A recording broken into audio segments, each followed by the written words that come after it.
Yo, it's your man Jam C. And yo, it's your favorite Republican Lou. And we are 2/3 of the squad. Shy Money is on hiatus.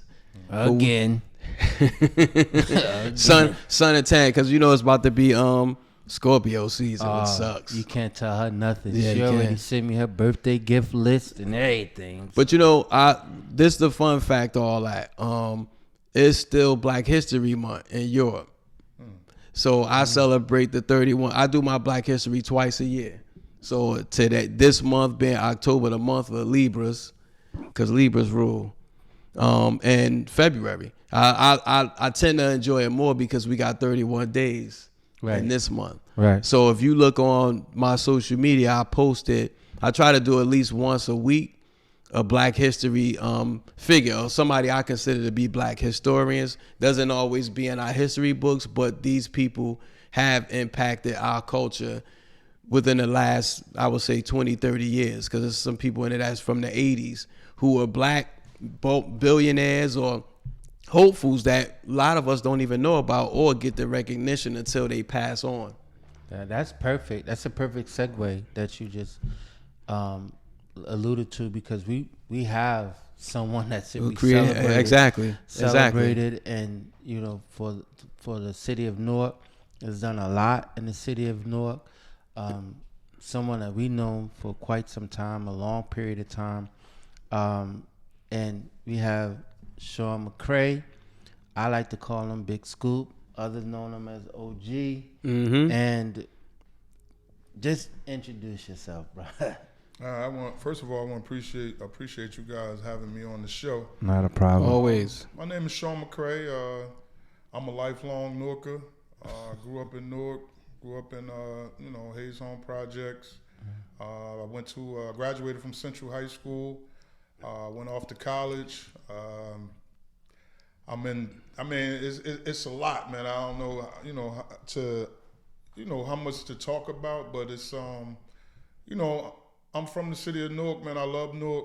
I love working with the kids. I've been doing it since I was 16 years old. Nice. Even when I was supposed to have been playing, I was coaching kids. And, I went off to college, so I stopped doing it for a while. And then once I got out of college, I came back doing it on the summer league, coaching kids in the summer.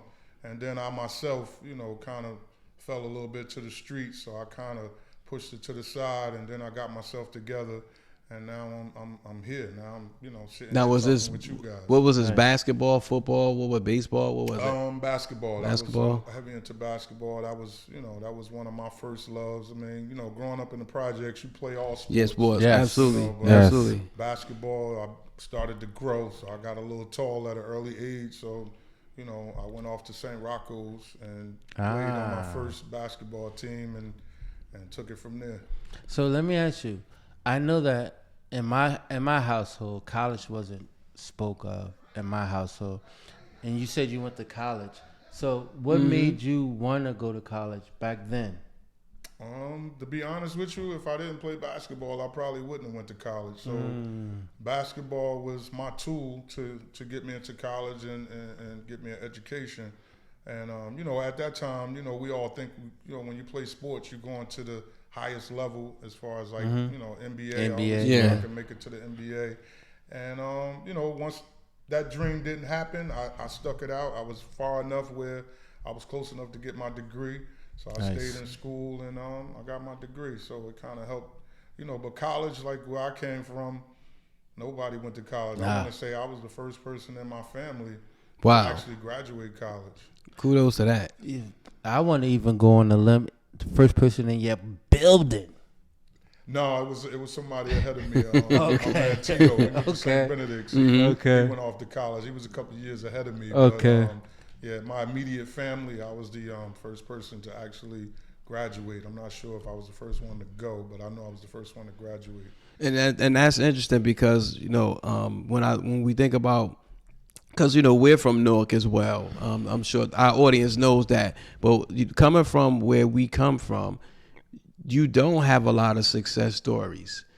So to see your life is like full circle. One of the reasons why I know myself, JMC, wanted to have you on the show was to give you your flowers, because there's a lot of great men in life that communities don't shed light on, and you just happen to be one of those shining examples. And I have to say, I tip my hat to you, brother, for doing what you do and still continue to do. Because like I said, I hear about your program, which we'll go into today, to as far as Harlem, New York. You know what I'm saying? So to me, that means your name is in rooms that you ain't even in yet, right?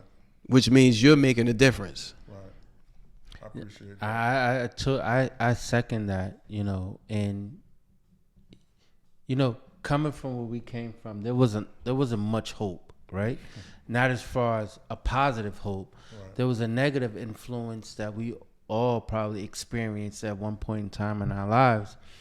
But to see you do such positive things, that within itself deserves its flowers. You've been impactful to so many lives. Not even people I'm pretty sure people our age have been impacted by what you've done, but it's so many people that you went back and stuck your hand out and said, "Come on, let me help you up.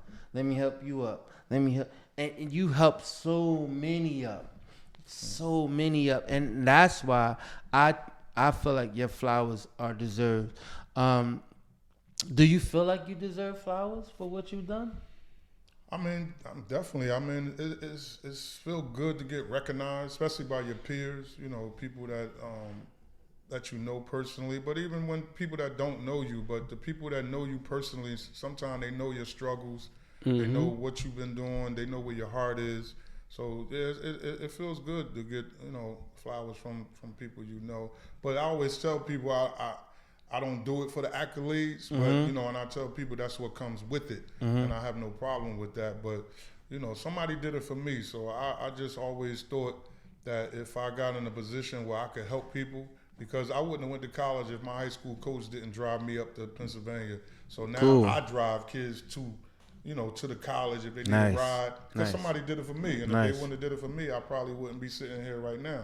So, I just try to give back, man. And like we talking about the era we grew up in, that's the era we grew up in. People cared. The local drug dealer used to be one of my best confidants. He was older than me, and he would just school me about certain things, about doing this that way, go do this way. You're right. And I listened to him, and even though he was doing wrong, he never told me to do wrong. He always was telling me to do right. Right. I think I came from a good group of people coming up in the 70s, 80s, early 90s, and I just instill that back into the young people that I come in contact with today. So do you think that that's what motivated you to get to do what you do now? I personally, I just think that was in me. I just think like I said, I started coaching kids when I was 16. So I'm a 16-year-old responsible for 10, 12 kids, the ages of 10 to 12 at a young old. age, yeah. And I'm getting them up on a Saturday, Sunday morning, knocking on their doors. We got practice. You know what I mean? So I'm practicing, and I know people probably don't know these areas, but I'm practicing in Cleveland Elementary, Newton Street Playground, West Kenny Playground. Yes. And these kids was getting up, coming to practice. Nice. And I did it for 2 summers before I went off to college, and we was in the championship both years. We lost one year and we won it the next year. So I think this is just something that it was a calling for me to do, and everything I did was from the coaches that I had at that time. Whatever drills they was putting me through, I was putting my kids through. You know what I mean? Oh, so without telling your age, how long have you been doing this? 40 years. 40 years. 40 years, right? Wow. God damn, see, you done told your age for real. For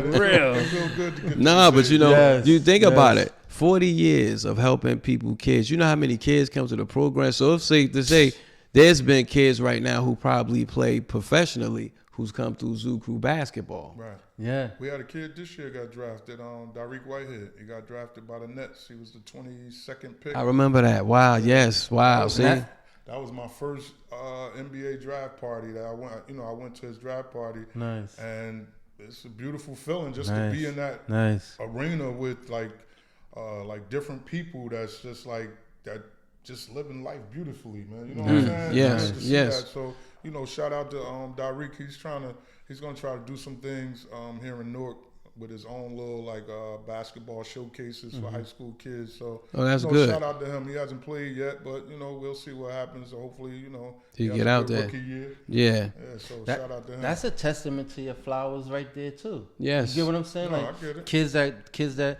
I think even in the sense of, so you have a program where kids play basketball for you, correct? Right. So I would even think, how many kids? I know it's probably countless kids. I don't know if you keep the count or number of how many kids have gone from high school to college.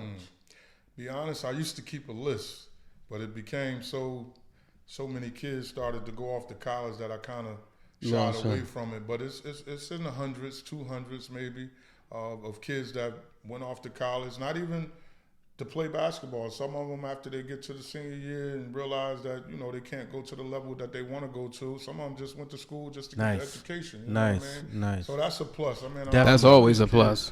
I tell them one day the ball gonna stop. Yeah. You know what I'm saying? Yeah. You'll be able to do something else. So it's been working out. I mean, most of the kids that I've helped, to be honest with you, are inner city kids like myself, single parent homes, parents on drugs, or parents in jail, or just fending for themselves, and those are the ones that I stayed on the hardest, because I know the area that some of us live in. I could come pick you up and take you with me for about 3-4 hours, but at the end of the day, I gotta drop you back off in that environment that I'm trying to get you out of.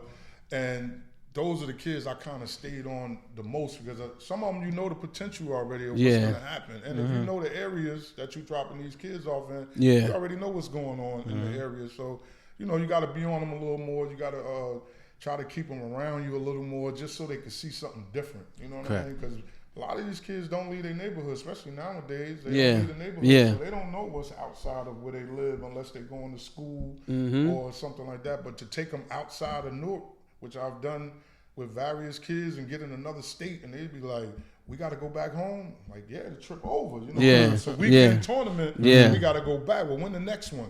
And when you hear that, it's like, damn, they really want to get out of their neighborhoods. Like, they really happy to go somewhere, sleep in a hotel. Because you're giving them a life that they didn't really, people only could dream about. And for some people, standing out of the hotel in a foreign land, that is like Disneyland for some people, because they never leave their community. You're right. Oh, you know what the sad thing about it is? Some of them probably saw past. Then they can't see past their neighborhood. Yes. So that's why when you take them, you could take them to Delaware, or you could take them to the next state over, Pennsylvania, or something like that. And it's like, yo, this is crazy. You know what I'm saying? We was in Pennsylvania, Connecticut, West Virginia, Pittsburgh, Virginia. I mean, we done took Minnesota. I went as far as Minnesota, went to Ohio. Wow. Like, these kids done traveled and saw different things. And so how do you do, all right, let me ask you, how do you get funded? Like, is the city behind support of the program? Are they funding you? Are they what kind of community, local support do you get? Well, now, I mean, I've never really gotten the support I think I deserve. Back then, when I started my Zoo Crew program, I started that in 1996. What we would do, and they redid, if you go to McCarter Highway in Newark, down by towards the end where you're jumping on 1 and 9 and 22, they kind of redid it now. But we used to stand out there and sell M&Ms, man. I used to have them out there. Okay. I used to tell them how many boxes they had to sell to go on the trip. Are you serious? I'm dead serious. Wow, that's crazy. crazy. We used to sell candy, and once they reached their quota, and another kid wasn't there yet, they would all team up and help that kid. Him. Oh, that's brotherhood. If whatever donations they got is yours. I just need enough to. I tell them how much we need to go on the trip. We divvy it up. How many kids going, and that's how we fundraise. Because back then, at that time, I was kind of taking myself out of the streets because I was working with the kids, and I always tell people, they say, "Oh, you saving these kids' lives," and after a while, I thought about it. I would go back and replay it, and I would say, "Nah, they was saving me. Right, you know what right, I mean? They was coming right, to get me. Like, right, when we going to sell right. candy, we want to go on the next trip. And I'm like, wow, like they really want to be out of here. So they was taking me off the block. You know what I mean? Which was a good thing. And I always tell those kids, because they about 38, 39 now, and I'll be like, yo, y'all kind of saved my life. You know what I mean? And, you know, it worked hand in hand, but that's how we funded. Sometimes we got donations from council people. Sharp James, at one time, he used to always make a donation to the that's program. good. Much respect to which was an ex-mayor. Sharp James. Salute to Sharp James Right, for that. but other than that, you know, it was, hey man, blood, sweat, and tears, man. My Wow. man was, Wow. and quick story, man. I used to borrow my friend Terrence Mustafa. I used to borrow. He had a truck. I used to borrow his truck. We was playing in local tournaments in Newark, and one day he said, "Yo, get in the car." And I got in the car with him. You know, that was my guy. I jump in the car with him. We on 22. We pull into a dealership, and I'm like, "You about to get another car?" He like, Nah. Come on, we want to walk over here. We walk over. 15 passenger vans, man. True story. Yeah, this is my guy, man. And he was like, pick one out. I said, what you mean? He said, pick one of the vans, man. I'm about to buy you a van. You need a van for them kids. This was in that's peace. 1996. That's peace. That's love. And he was like, man, get this van. You know, I'm gonna pay the down payment. I'm gonna pay half, and you just, you know, keep up with the rest, whatever. And I had my 15 passenger van, man. And once I got that van, it turned in. When I first started, I was just in the community of the area of Clinton Avenue, Chadwick, Avon. I just had kids there. Once I got the van, I was in the whole Newark. You know, I was getting kids from different parts of the city, and the van helped with me doing that. So I was able to touch more kids just by having that van. Yeah, wow. You know what I mean? So you know, big ups to my guy, man. Salute to him for that. Shout out. That's beautiful. That is. So do you think your reputation supersedes, like, so if a kid wanna further themselves in basketball, do you think your reputation supersedes it, where so they like, yo, you need to get down with the OG if you want to propel your basketball? I mean, that's a different level of basketball. You know, me personally, you know, I deal with all kids, but if you get to a certain level where I think you probably need to go to this person because they probably can get you, you know, because I'm not a funded program where we could travel the country and go to the elite tournaments. So if it's a team out there and they call like, yo, you got this kid, can he play with us? I mean, it's not my kid. You know what I mean? He plays in my program, but I'm not going to hold him. Yes. Nah, he can't. He play with me. No, yes. But if this gives him an opportunity to get seen by different people, I'm going to call him, talk to his mom or his dad or his family member first. And if they okay with it, because I could say yeah all day, but they live with somebody else, you know, that might, you know, that you got to come in contact with. So if I meet a kid that's on a higher level than what I'm doing and somebody calls to want them to travel with them, I'd say, yeah, go for it. I'm not going to hold you back. They can get you maybe at a different level that I couldn't get you at. And that was with Tyreek Whitehead. I mean, he played with us when he was younger, but as he got older, he started to grow. His talent started to get a little, you know, more noticeable, and he went off and he joined other programs that got him where you need to be. Level. But we started them all. We put the ball in his hands, so we take credit for that. Yeah. But you know, once he grew, that's a creator. Right. That's a creator. And, you know, so we didn't hold him back and tell his mother, no, why you putting him over there?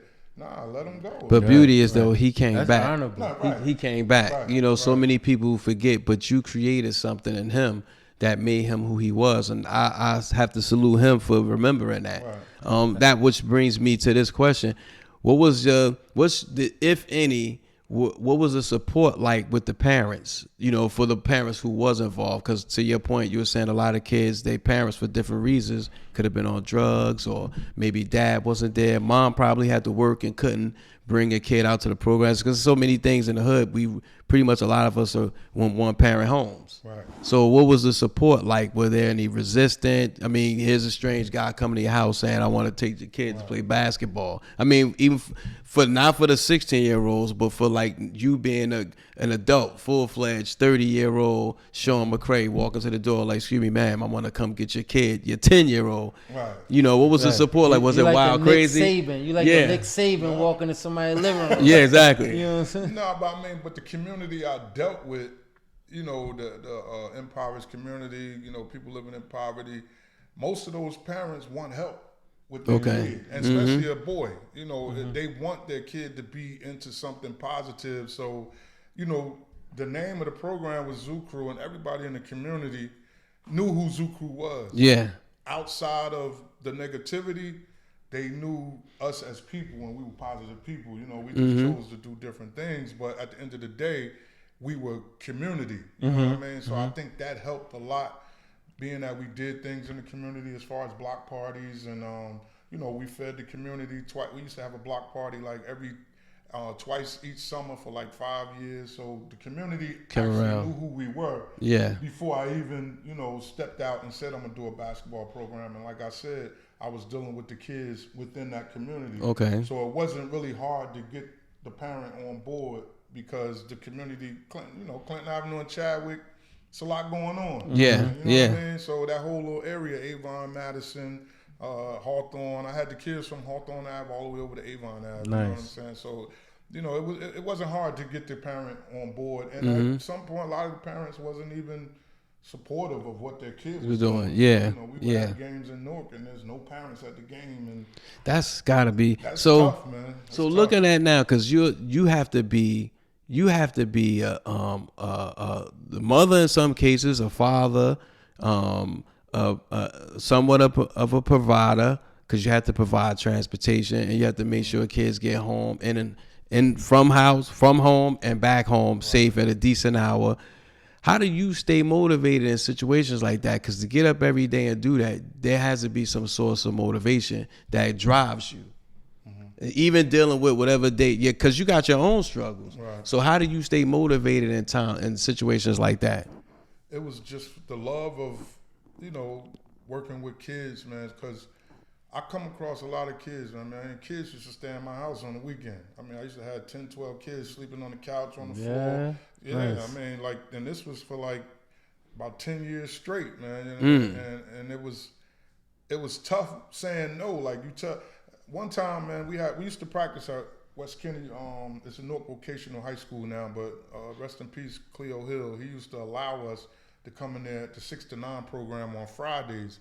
Sometime I would have 50 kids in that gym for 2 hours, ages 12 to 17, 18 years old. And then at the end of the day, the ones that needed a ride, I would have to, drop them off. Yeah. Then I would come back and pick up the rest of the kids. One day, man, was a kid standing there. I dropped off some kids, and then I went back to the school to pick up some more kids. But one kid he didn't get in the bus that lived in the same area. I just dropped the kids off, so I was a little upset. Like, yo, come on, man, why you didn't get in with the first group? So anyway, I drop them off. I pull up. One of the kids I dropped off prior to that was standing there, and I'm like, why you still standing out here? He knew that kid was still at West Kenny, so he knew I had to come back. Yo, I'm like, what you doing? He like, rest in peace, Dez. He said, Dez and them going to your house? And I said, yeah. He's like, why I can't come? He was about 4 or 5 years younger than them. And I'm like, you're too young, whatever. Yo, he stood there, tears start coming down his eyes. And I'm like, wow, like he really don't want to be home. I said, well, where your mother at? He said, she in the house. I said, go get her, man. I'm gonna let you stay. Like, I couldn't leave him, because now it's like, damn, if I leave, this kid feel like he don't want to be home. He would rather be with us, with me. I don't know. Bond, that was deep, man. And from that point on, I kind of never tried to tell a kid no. If it was in my power to do whatever they, was asking me to do or needed me to do. So my motivation was these kids, man. It was like, it was a struggle with some of these kids, man. And it's like, I got to get them out of that environment. So if he come over my house 4 times, about 8 times a month on the weekend, I'm good with that. Right. So that was my motivation, man. Just trying to, and some of these kids could really play. And I'm thinking, yo, you got an opportunity, man. You could go to high school, you go to college, you could play, you could get away from here for a minute and figure life out. So that was my motivation, like just trying to get them out of that environment to let them see that it's something different out here other than what you see every day. I got like a 2-part question. because you played forward when you were in Caldwell, right? Mm-hmm. Yes. You had a mean left hand jumper. Mean. That thing was mean. The first part is that left hand jumper still. Do you still got it? Yeah, I mean, if I shoot around, once it warm up, Okay. I ain't moving too fast. Okay. But yeah, I can knock it down. That jumper was mean. They leave you alone in that corner. Nigga. You tearing their ass up in that corner. Yeah. That left hand jumper was mean. But the second part question is, you kind of play a father figure to a lot of these kids. Yes. And you take on that role. Do you realize you're taking on that role as a father figure, or it's just innate? It just comes it's part of the course. You understand what I'm saying? But I don't. I mean, it's, like you said, it's part of the course. And these kids tell me now, you was like a father to me when I was growing up, and it's like I'm just trying to be that you know. I want to be your friend, your uncle, your father, your cousin. Like I want to have a relationship with you. It's not all basketball, and that's what I tell the kids. You know, it's about life. You know, I'm trying to help you become a good person in this society.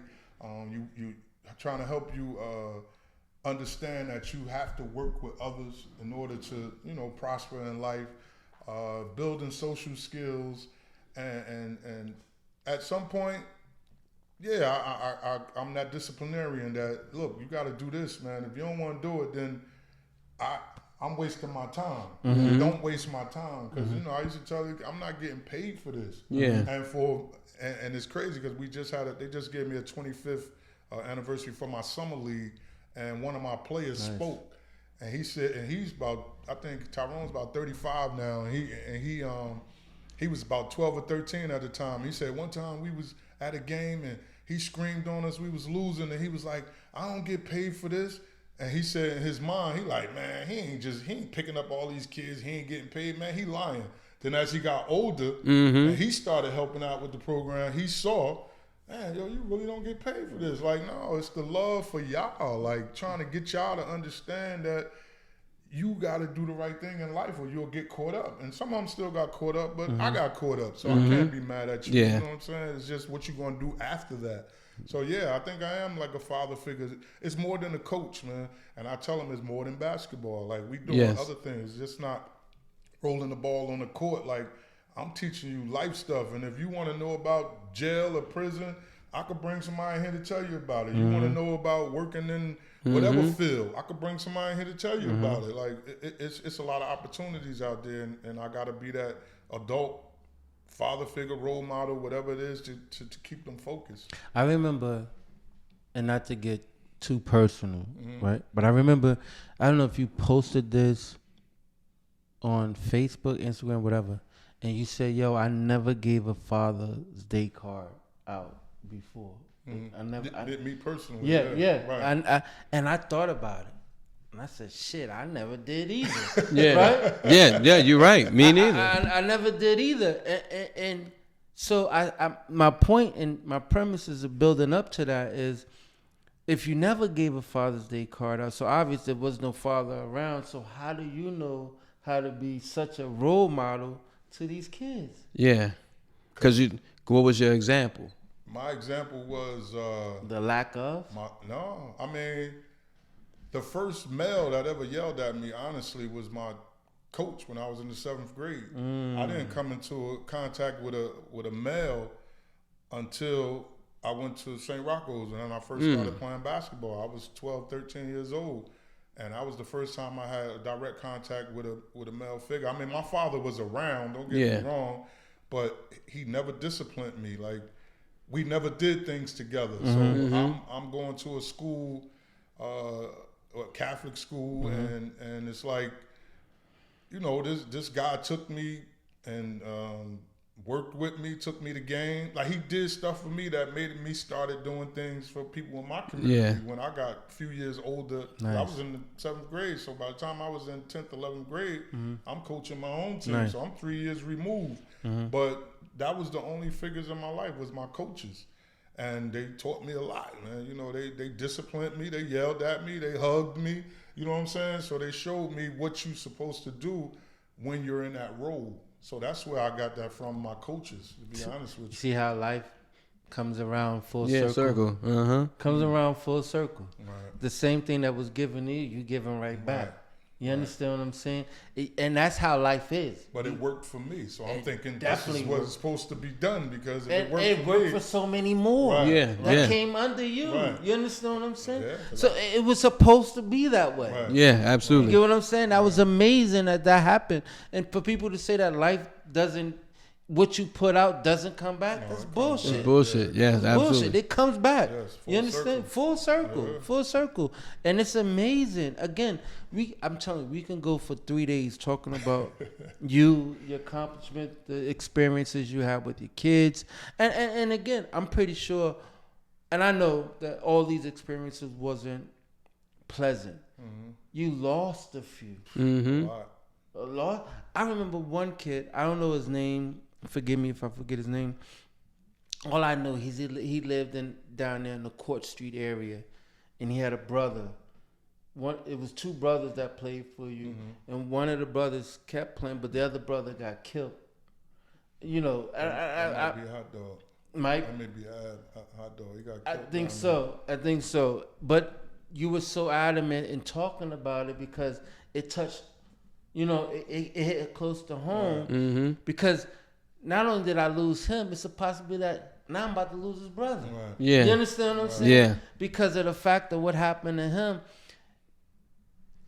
How do you wear the Teflon? You know, because and you not become get so emotionally.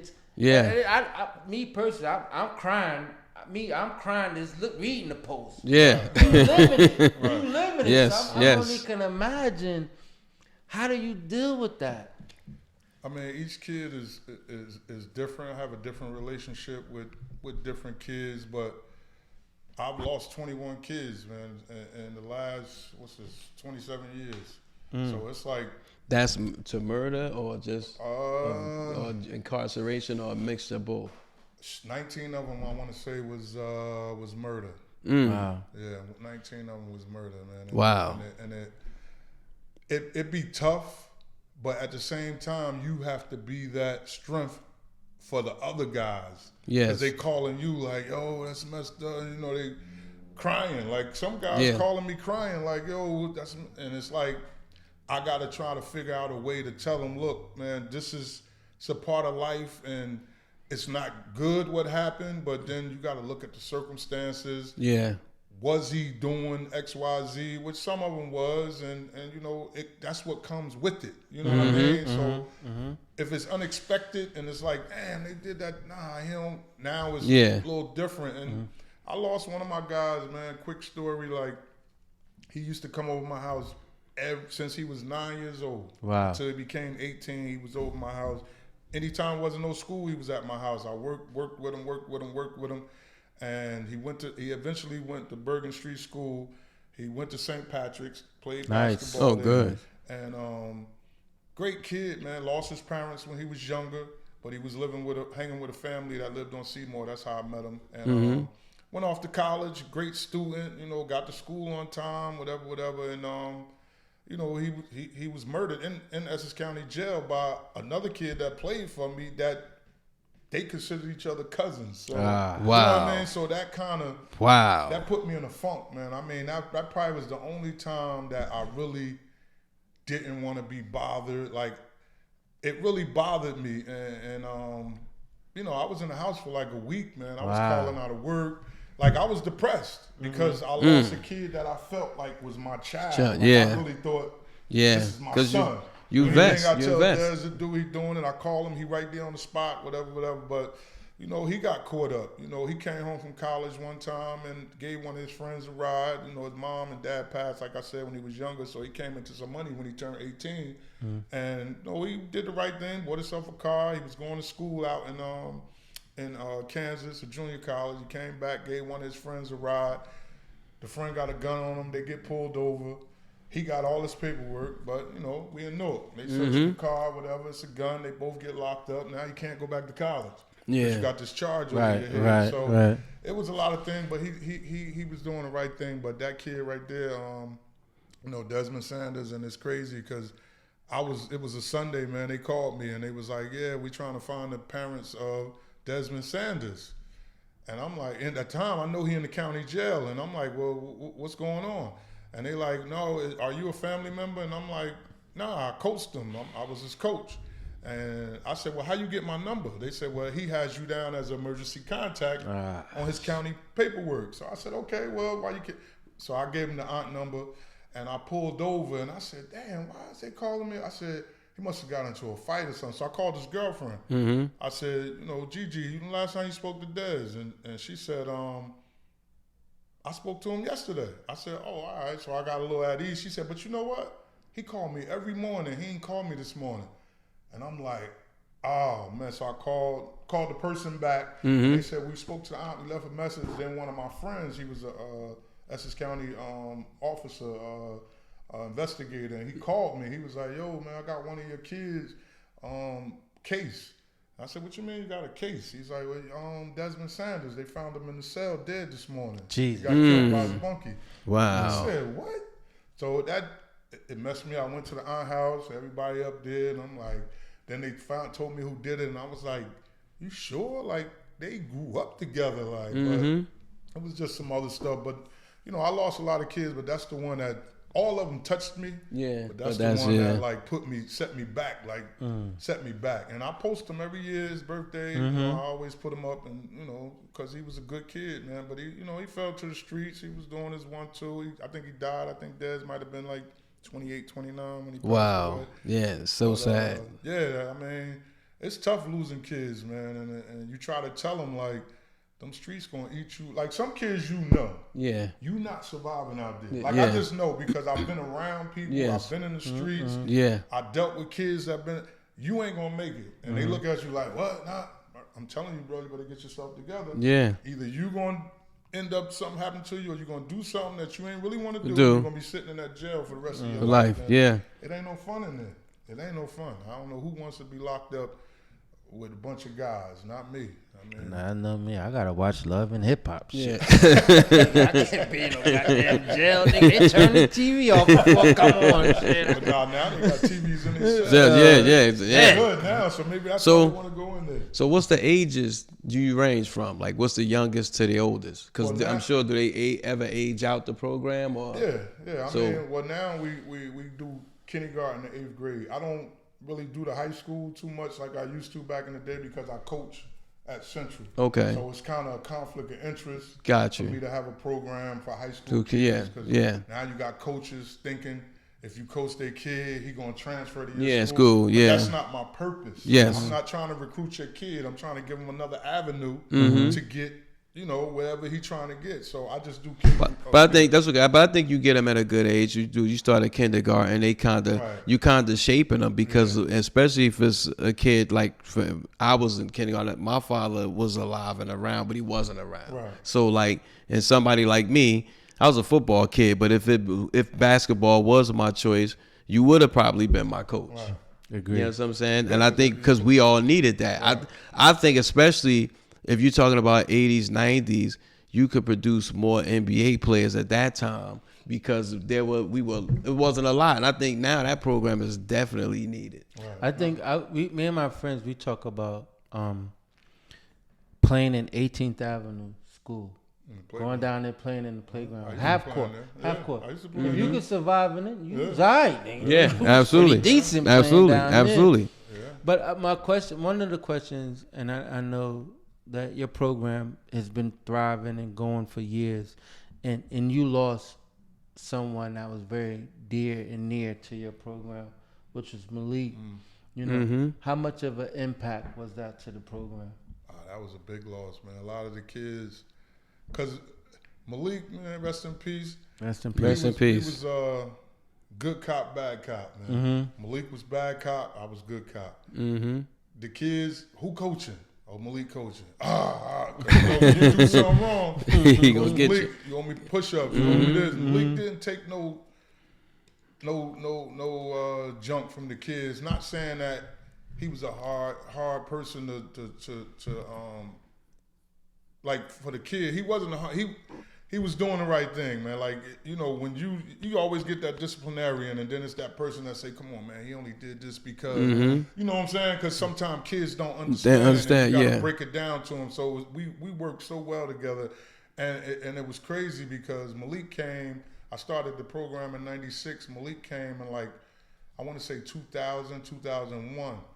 And it's crazy because I used to coach. Malik was one of the kids I coached when I was 16. Really? Yeah, really? He played on the second year's team. He didn't play that first year. The second year we met because he lived in Hayes Homes. And he came I always thought he was from Howard.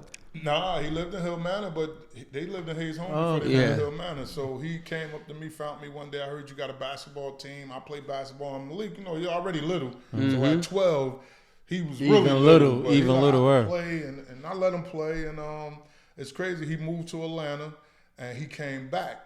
You know, he was driving the bus or whatever, but he came to me. He was like, "Yo, I need something to do." I said, "Well, what's going on, Malik?" He was like, "Yo, you got to help me, man. I'm falling to the streets. I need to be around something positive." So I said, "Malik, I coach the kids. Ain't no money." And he like, "Nah, I don't care." So I took him. He came with me one time down the McCray Highway.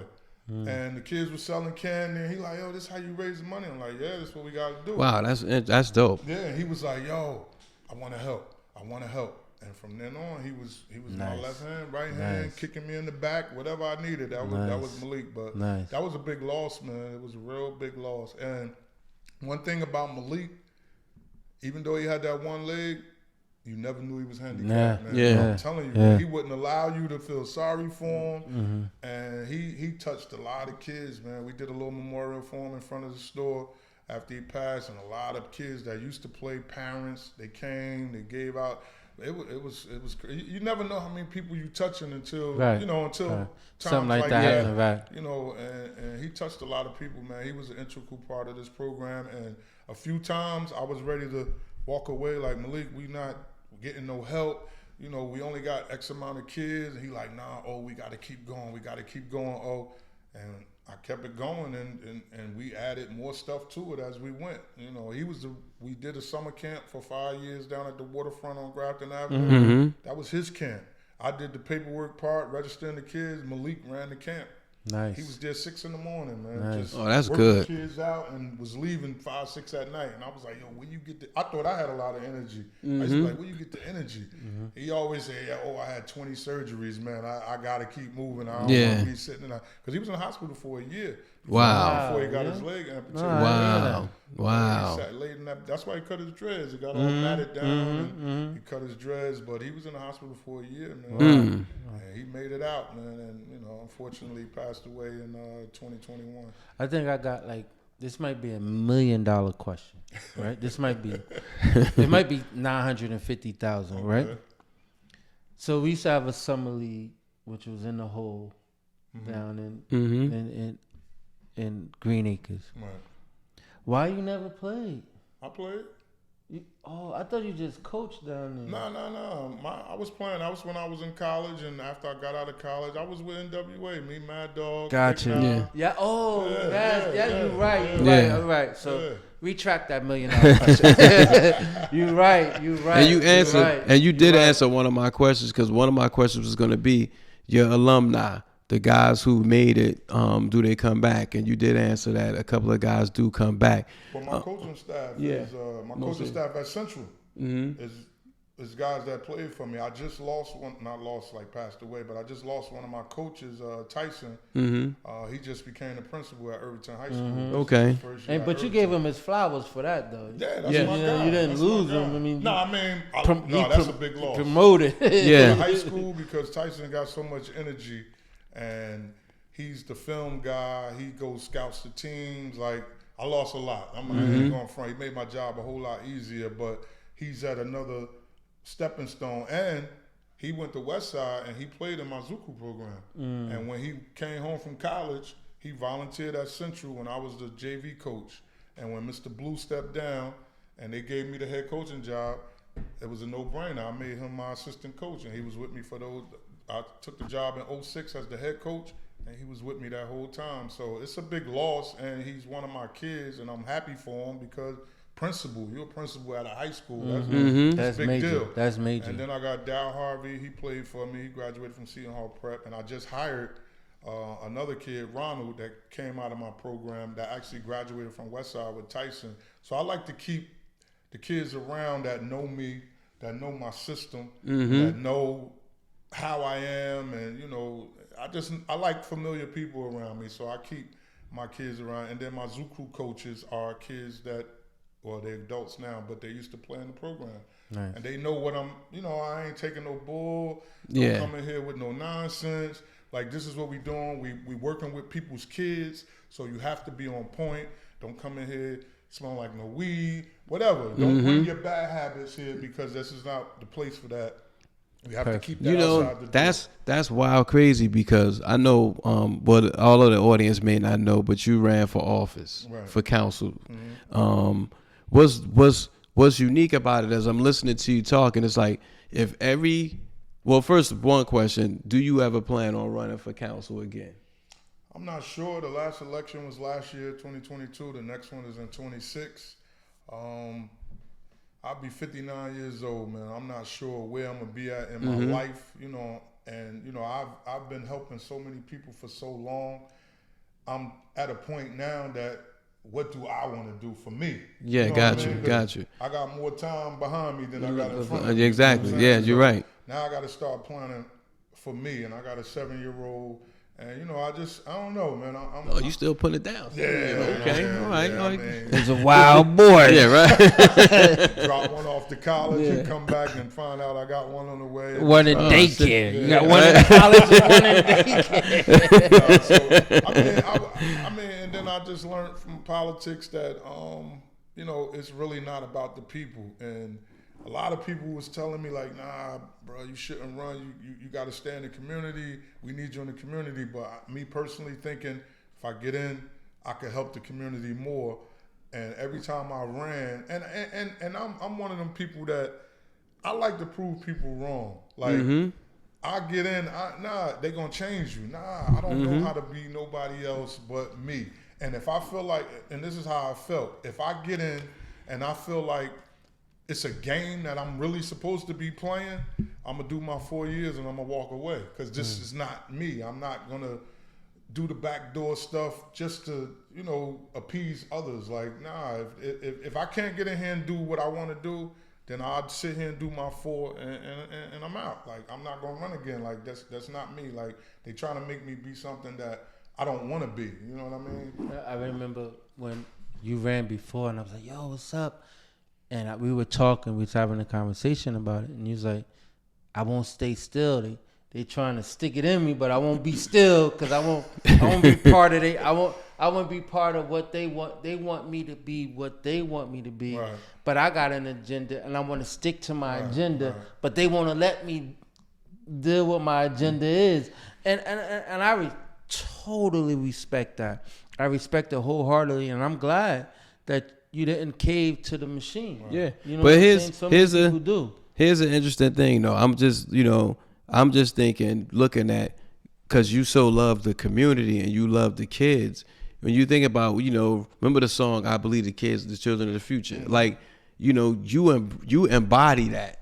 You know what I'm saying? So if you put, how many council persons? It's like 4 or 5. And yeah, no, was 9.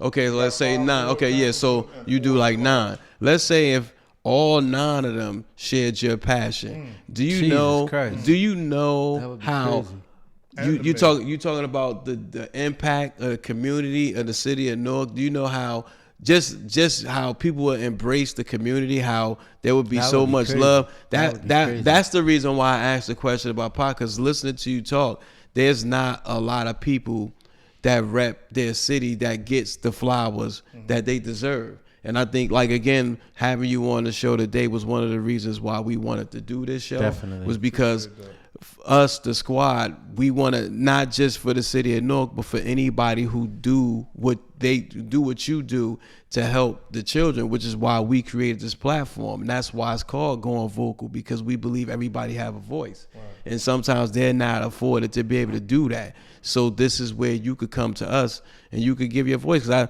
like I told you, we give you your flowers, because I think what you do, that's very, very incredible. Because I know if I played basketball, I've been in a Zoo Crew.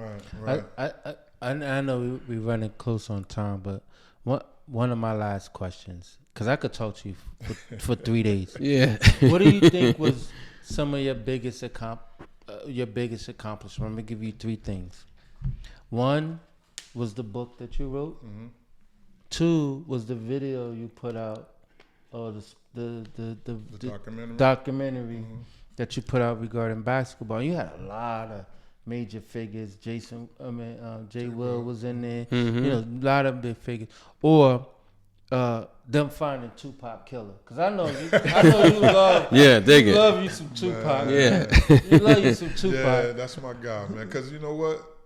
And I'm gonna start with Tupac because he inspires me, man. When I used to be going through my stuff, man, I'd throw on his album, or and just listen. What was his best album? I think was All Eyes on Me. Yeah. That was mean. That was mean. It just the thing.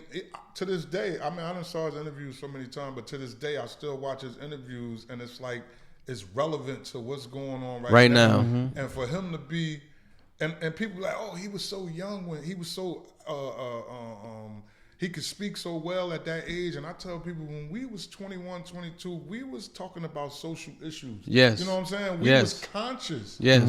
So I'm from that era, and I understand what he's saying. And honestly, I think Tupac in Cuba, man, I don't even think he's going. Mm-hmm. They're not making a big enough stink about arresting his killer after 20-something years. Right. So it's like, it's just, we got him, he in jail, that was it. Mm-hmm. You know, it wasn't no big thing. So I don't know, man. That's just me. I'm a conspiracy theorist. I just think. And a Tupac fan. Yeah, and a Tupac fan. You had a closed casket, so and the man got shot supposedly in his body part. So I don't understand that. But but one of my biggest accomplishments was I want to say that documentary, man. Honestly, because it reached so many people, man.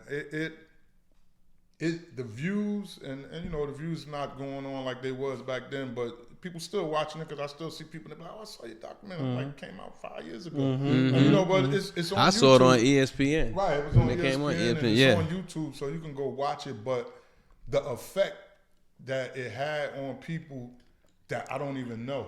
I mean, I was getting inboxes on my Instagram, my Facebook, people DMing me. And I'm responding, and they like, this really you? And I'm like, yeah. Okay, so just so you know, get a disclaimer, because for some people who don't know, what is the name of it? Okay, it's called Best Shot. If you go on YouTube, you have to put in Best Shot episode 1, because if you just put Best Shot, some other stuff gonna come up. So if you put Best Shot episode 1, it'll come up, and it's an 8-part episode. It was a documentary following me and my 2017-18 Central High School team. It was done by LeBron James, Spring Hill, his company. Jay Will, who was an ESPN analyst, played at Duke, played for the Chicago Bulls. Mm-hmm. He was my honorary coach for a year. And, it's a great documentary, man. It is. It shows what our kids go through.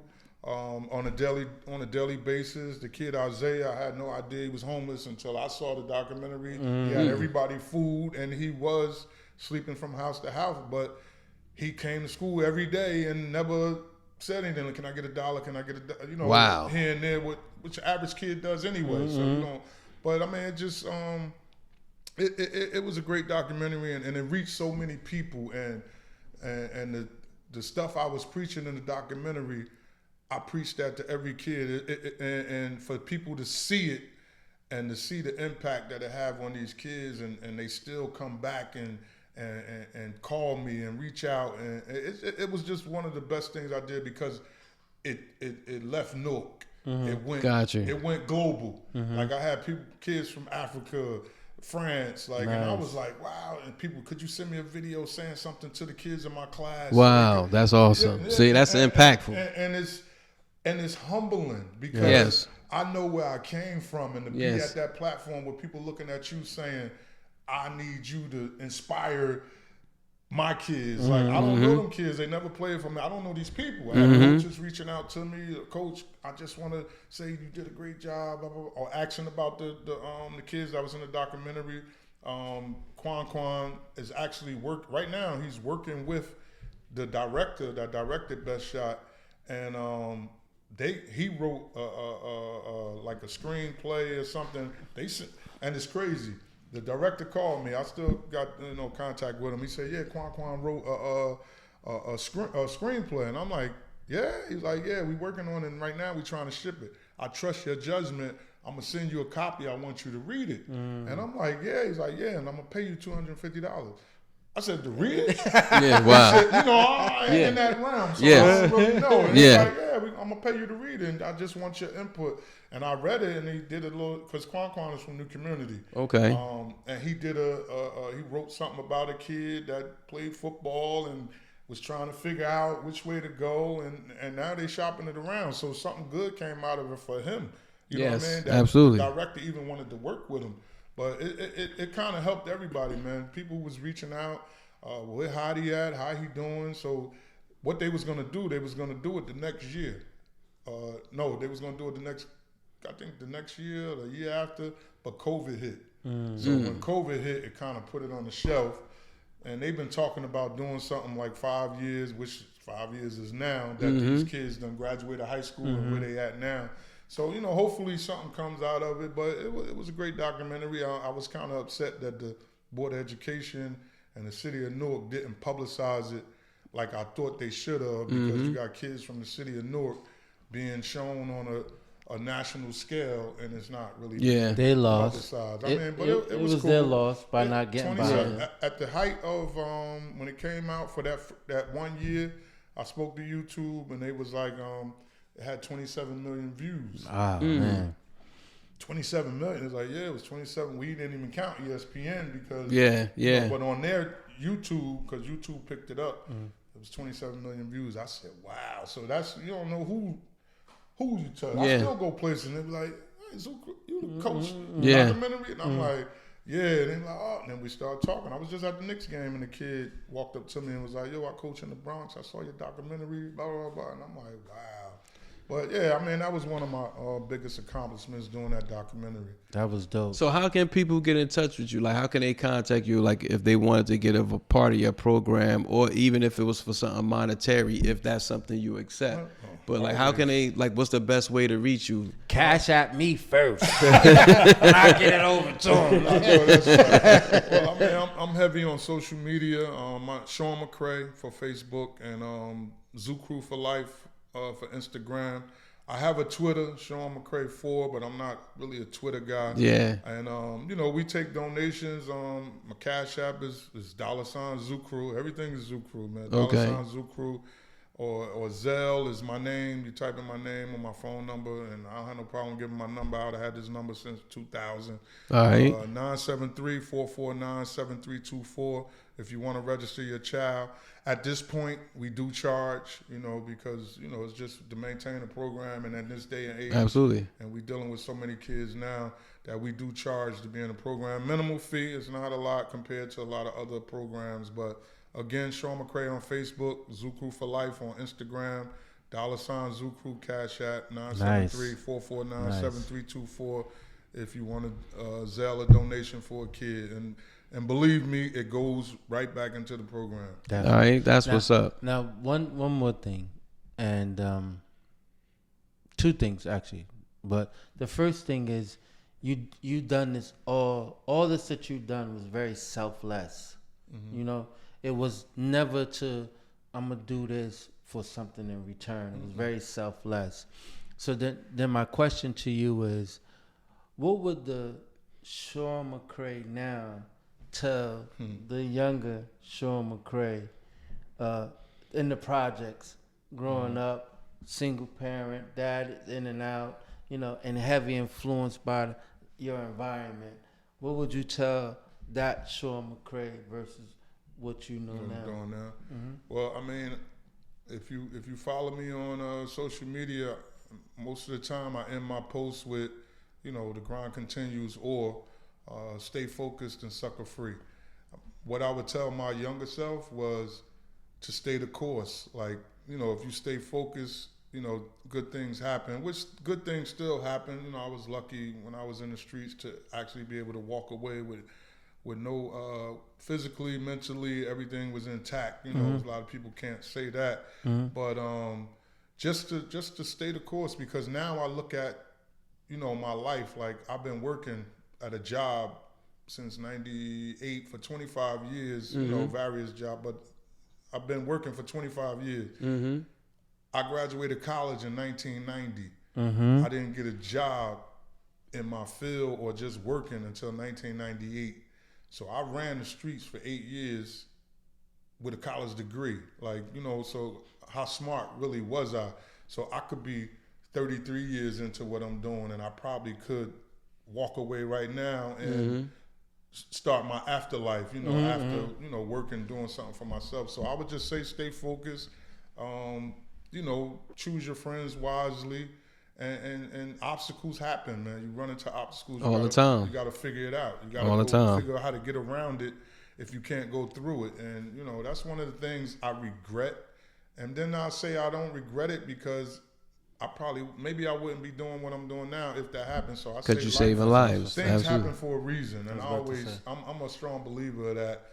And it's how you handle it after it happens. Do it put you in a more bigger funk if it's something negative, and you try to get out of it to get back on the positive side. Because some of us, I've seen people go into a funk and they never come out of it. Yes. You know what I mean? They turn to other things, and then life it just go crazy for them. So yeah, I mean, just to staying sucker free and staying focused. And just try to keep doing the right thing. That's awesome. That's awesome closing. I definitely think that, and not to get too religious, but I think that, when you try to tell God your plans, he just laughs. Mm-hmm. Because he already know what he gonna do with you. Mm. You know what I'm saying? Mm-hmm. And think about your situation. He knew that you wasn't meant to go that way, even though you went that way. But let me pull you back over here because I got something else for you to do. Right. And by me pulling you back over here, I've been already grooming you for it because you've been doing it since you were 16. You understand what I'm saying? So let me get you back over here so you can go back. Because if I lose you over here, you ain't gonna impact the lives that you were gonna impact or touch the people that you were gonna touch if I don't bring you back over to this side. So me personally, I thank you. I don't think I had enough talent to even be in your goddamn. It took kids that didn't have talent, man. Because it was more than basketball. That's how we looked at it. Did you teach handicap, motherfuckers? That's what I would have been. That's what I would have been. But nonetheless, I can't say it enough how much, we thank you for coming. Absolutely. This was an honor to me to have you and knowing you for majority of my life, and always been 10 toes down from always. I mean, you always been Big Scoop with the Wrangler. You understand what I'm saying? With the Wrangler, and I appreciate you gracing us. And I've, in something like how they do with the show, people follow us quietly. Yeah. People we don't know that people follow us till we run into them. Like, oh, I see the show, great show, And I'm pretty sure a lot of people run into you, like, oh, And I'm saying that to say that I follow you quietly. Yes. Quietly. I'm like, damn, I know this guy. This is a good guy, And as you can see, we did the show, and I'm telling you, I remember you did this. I remember you did this. Because I'm following you quietly. You know what I'm saying? So your efforts aren't going in vain. We just want you to know we see you. We see you. Oh, definitely. We definitely see you. Definitely. And I appreciate you being here, and I appreciate you doing this, taking the time out. I appreciate y'all for doing this. Because, no, appreciate it. I've done a few podcasts, and it's always, tell us about the Zoo Crew. Tell us this. Honestly, I like the setup. We're talking about what's going on now. Everybody, you guys know me personally. You know what I mean? Everybody don't know me personally, so they try to pull out the other side. But I like the fact that we talked about Because so much. We did listen, go back into some different things, but that's it's so much. It's so much what makes a man, right. and we know. People don't always need to hear what it took for you to get here, and that like sometimes we need to focus on exactly, and that's the whole point. The fact that we know you, we know both sides of you, but throughout all of your trials and tribulations, you've always been able to touch somebody's life in a positive way. And coming from where we come from, we've all had that in our life. It's just that it's always good to see somebody that survived from it. Right. You know what I'm saying? It wasn't nothing that was detrimental to your health or your sanity. You know what I'm saying? So I think that's perfect. And it's a perfect segue too. Scars, don't get me wrong. Oh no, most definitely. But my thing is too, not only just surviving, but surviving in a positive light. Exactly. Right? It didn't take you to catch a jail bid to be like, oh, now I'm Farrakhan Jr. Exactly. It took for my friends to catch a bid. Right. To say, I walked away from this one. I got lucky. You know what? I got to go this way. Because you knew I guess deep down inside, your limitation. Right. Because each one of us, I think anybody always have those. I like to call it divine intervention. There's always somebody that God talks to you. And sometimes it's the craziest dude on the street or the knucklehead who's always doing wrong, but he's telling you to do right. That's really, if anybody within this who's watching this, they should know that that's God. You know what I'm saying? That's God. That's rearing you. It's just coming through this person. Right. We in our community, we deal with people on judgment.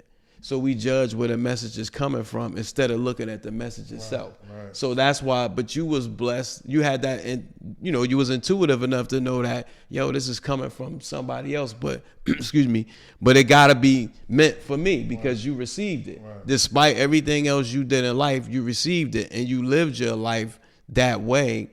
Even doing negative things, I think all of us, that's why we here. Because even though we still was doing wrong, we was still doing right. Right. You know what I'm saying? So, I mean, I don't want to hold people on a soapbox and start getting with the violence. Yeah. Too late. But what it is, what it is. That is hostage. Yeah. Right. I want to get into the get your shit together movement. So, but I mean, again, back to what Republic was saying, it was a pleasure to have you. I mean, it's long overdue. And but you do deserve your flowers, and I know coming from somebody where I come from, I love you, man. I want to give you that because I think that's dope. You earned it. The whole crew. I love all my guys from the crew. They know who they are, but I think like you really impact the culture. You know what I'm saying? And I think not just in the fact that you had the best shot, you impact the culture globally, and I just want to salute you for that. Right, because you would have never thought somebody come from where we come would able to have the type of effect that you have. Absolutely. I always tell people they tried to kill us, putting us in them projects. Oh, man. Smoking out the hallways, the lights out. You got to find your way out the building. Like, I mean, it was, I always said it was a setup, but I think we flipped it on them. Because we really became a community. Right. I think they really thought we was just going to be harm each other. Savages. Absolutely. We became a community. We adapted to our situation, and that's what people have to do. Sometimes you got to adapt to where you are. It doesn't define you. Absolutely. You know what I mean? And absolutely. I've seen Agreed. a lot of great people come out of all those buildings in that Agreed. You know what I mean? Agreed. So not just my buildings you lived in. Agreed. I mean, it's a lot of great people that came out of there. A lot of bad people, but some people got caught up in their circumstances. Agreed. And some people was able to walk away from it. And a good party at the Full House, too. Oh, yeah. It's fun, man. You pay $1, you come in and go. I don't want to switch the subject, but I tell these kids, man, I don't know if y'all going to have friends 30 years from now. And a lot of them don't. You know a lot of them don't, which is like to the point where we need to tell people they need to get their shit together. Right. We have a segment of the show called Get Your Shit Together, where we tell somebody, sometimes we name names, sometimes we leave them anonymous, but we tell them they need to get their shit together. Okay. So anybody can start off if you have a Get Your Shit Together. Republican got the floor. Fuck this shit. Okay. I'm sick of Get Your Shit Together, Jada Pickett Smith. I'm sick of you. I'm so sick of you and all this rant and all this.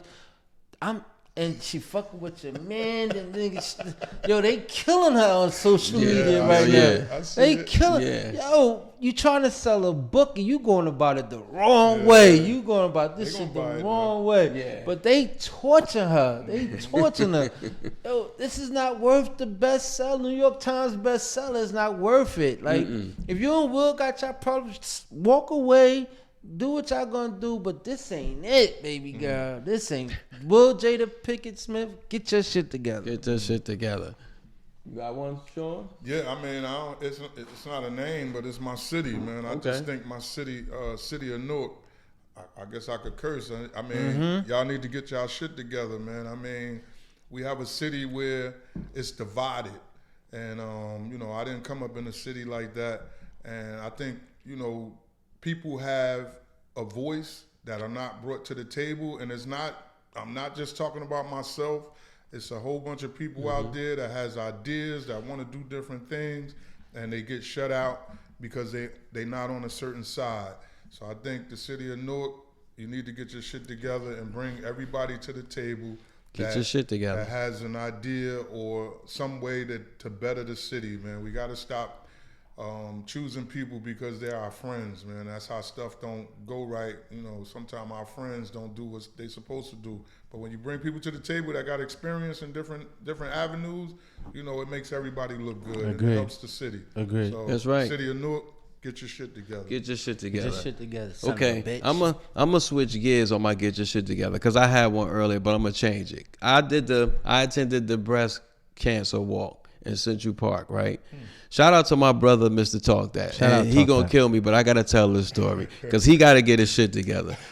My brother, Mr. Talk That, tells me a story. We went out to early dinner after the walk, right? So he tells a story about how he had the runs. He had to use the bathroom. This was wild crazy. He had to use the bathroom. He said he had to go real bad, so he told his girl to pull over. I gotta go get some wipes because I ain't got no tissue to wipe my ass. He goes in the store, grabs the first wipes he see. Don't look at him. He goes take a shit in the bathroom. He used the wipes, wipes his ass, get back on the road. Everything good. Now I'm clean. I'm fresh. He's driving on the road. He like, yo, my ass is burning. It's burning. I don't know what's wrong. My ass burning. Yo, this motherfucker looked at the package. He wiped his ass with Armor All. Oh, wow. Man. So Talk That. I got you. Get your shit together, my nigga. Get your shit together. Where my t-shirt at? I got it for you. I got you. Wow. So shout out to Mr. Talk That. Love you, shout bro. Out to Armor All Talk That. All right. This nigga got an Armor All ass. Yeah. Yo, and listen, you could always reach your man Jamc at goinvocal@gmail.com. That's GOINVOCAL@gmail.com. Follow me on social media at Jamc_goinvocal, and that's Instagram and TikTok. Hit me at Republican Lou on Instagram. And send any information y'all want us to give over to our honorary guests to our email. We can get it over to them. Any inquiries, any kids want to play basketball or whatever. They just need some insight. They need a role model, or they need a big brother. I don't know if you do big brother shit. Yeah. You know, mentoring and whatever. But don't send them to me because I ain't no good influence. They want to get in got a track they want to get in the handicap league. Republican lose your guy. Yo, what's just Shawn? It was a pleasure, man. Definitely. And always come back. And it's your man Jamc. Republican Lou. And we have officially been Going Vocal. Peace. Peace. Everybody tune into the Pod Squad now.